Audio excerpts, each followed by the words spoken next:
الله أكبر. أمور التين والحيد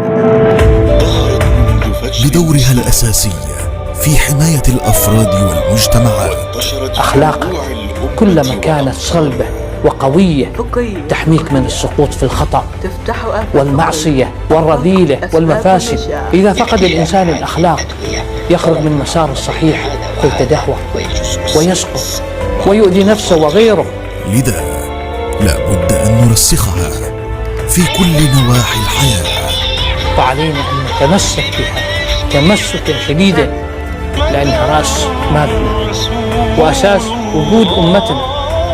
أخلاقنا هي ما يبقينا أقوياء. الأمم الأخلاق مع الدكتور صالح الفادي.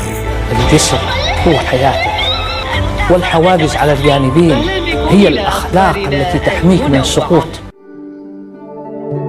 الرسالة في رمضان.